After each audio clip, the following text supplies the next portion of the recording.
ไม่น่าดูฉันรู้ตัว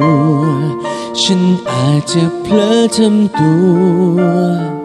เป็นแบบนี้แต่หากเธอหันมามองเธอคงจะรู้ได้ดี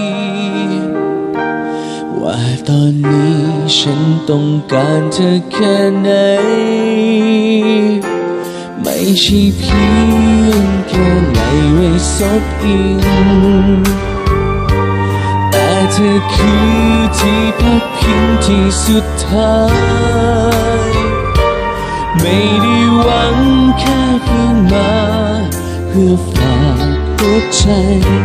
แต่จะฝากชีวิตไว้กับเธอ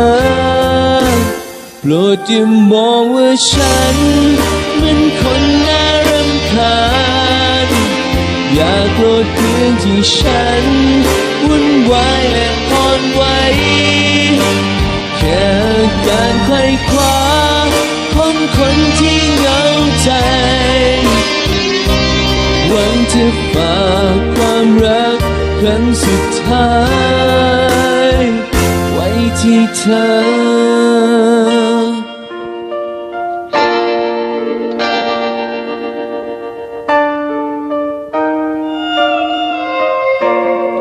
ฉันอาจจะใกล้ชิดเธอจนมากไป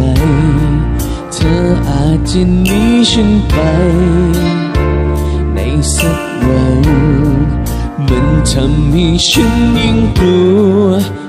เธอไม่รู้ใจกันว่าตอนนี้ฉันต้องการเธอแค่ไหนไม่ใช่เพียงแค่ไหลไว้ซบอิงแต่เธอคือที่พักพิงที่สุดท้ายไม่ได้หวังแค่เพียงมาเพื่อฝากหัวใจแต่จะฝากชีวิตไว้กับเธอ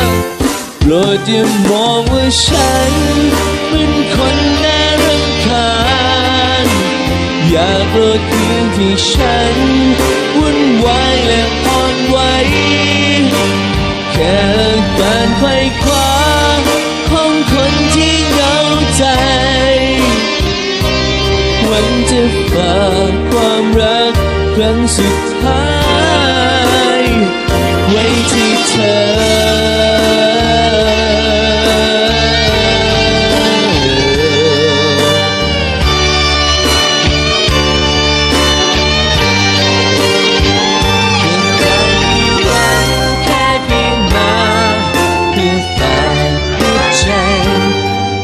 จะฝากชีวิตไว้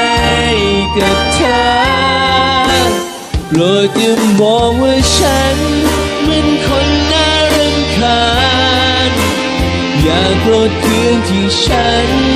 วุ่นวายและอ่อนไหวแค่การไขว่คว้าของคนที่เหงาใจหวังจะฝากความรักครั้งสุดท้ายไว้ที่เธอ